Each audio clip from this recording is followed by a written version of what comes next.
We come now to the 9th visit, where we shall analyze the 9th principle of success, which is personal initiative. Personal initiative is the dynamo which starts the faculty of imagination into action, in the process of translating one's definite major purpose into its physical or financial equivalent. If you aim for success above mediocrity, you will need to learn to act on your own personal initiative, because your success is something which you must achieve for yourself without someone telling you what to do or how to do it. Incidentally, Cyrus H.K. Curtis, the former owner of the Saturday Evening Post and one of my collaborators in organizing the Science of Success philosophy, was responsible for a motto on personal initiative of such great importance that I want you to have it. Said he, "There are two kinds of men who never amount to much: those who cannot do as they are told, and those who can do nothing else." Of course, Mr. Curtis's implication is very clear. He implied that those who amount to something worthwhile in life are those who move on their own personal initiative without being told what to do or why they should do it. The men who stand out in the minds of the public as the greatest successes from the days of George Washington on to the present are those who chose their own occupation, business, or profession, and moved on their own personal initiative in achieving their purpose. And those who are getting ahead most rapidly today, no matter in what position they began, are those who promote themselves to a higher place in life by acting on their own personal initiative. The habit of personal initiative not only inspires one to move on his own responsibility, but it also influences him to carry through until he completes that which he undertakes in a manner pleasing to all concerned, because he knows that a winner never quits and a quitter never wins. And right here is an appropriate place to say something I perhaps should have said before, namely, that a big success is made up of a great number of little circumstances, each of which is so small and seemingly insignificant that most people pass it by as not worthy of notice. Some may think, for example, that the habit of personal initiative is unimportant, but we have only to take a look at the record of some of our greatest successes to recognize that personal initiative was an important factor without which they never would have achieved success. For example, no one told F.W. Woolworth to start a 5 and 10 cent store. The idea was his own. He acted on his own personal initiative in putting his idea into action, and lived to see it yield him a fortune well above $100 million. My distinguished business associate, W. Clement Stone, started his insurance business on his own personal initiative with an operating capital of only $100.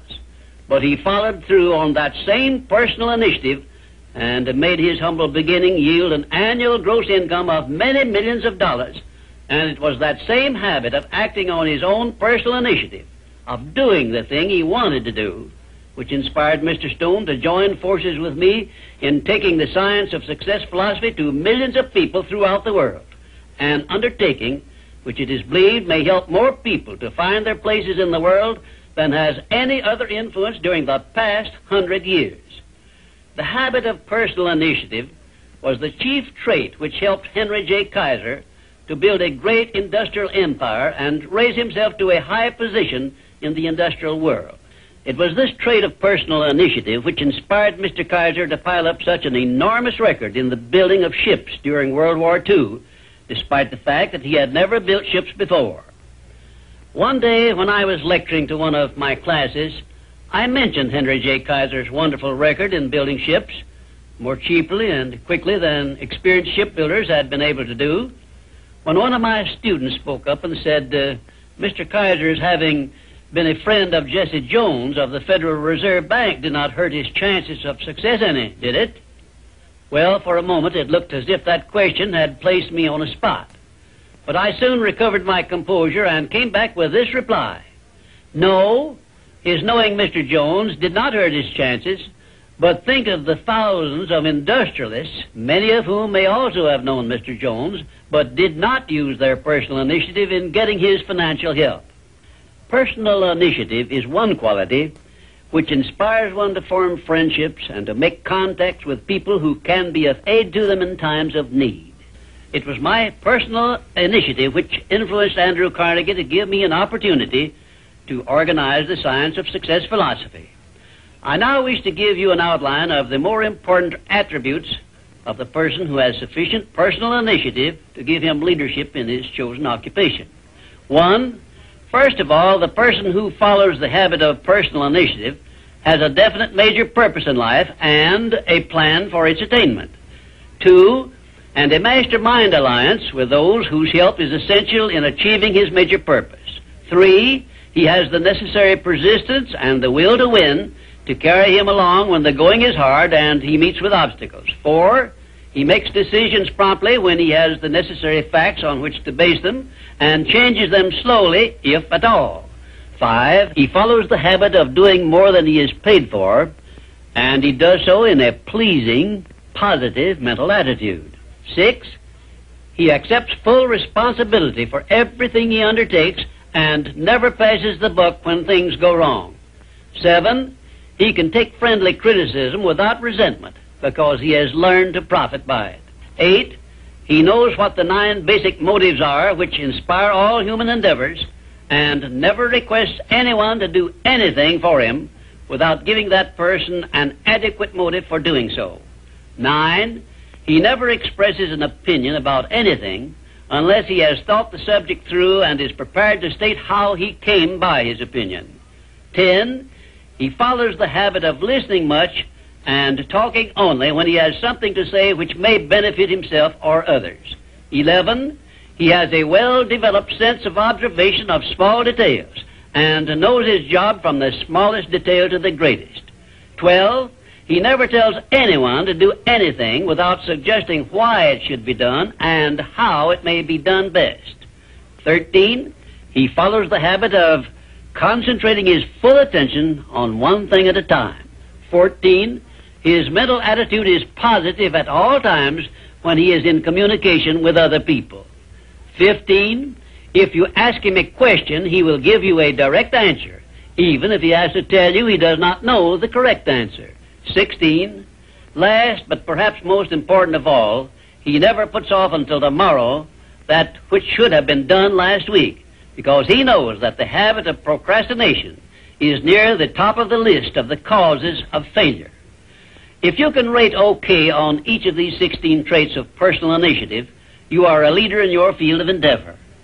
When you come to examine yourself on the subject of personal initiative, just remember that your success or your failure depends very largely on the action you take in connection with your occupation. No one will tell you what you should do. No one will tell you what not to do. The decision must be your own, and you must follow through and carry out your decision on your own personal initiative. If you work for wages or a salary, you should decide to promote yourself through your own personal initiative to the top of the scale in your occupation.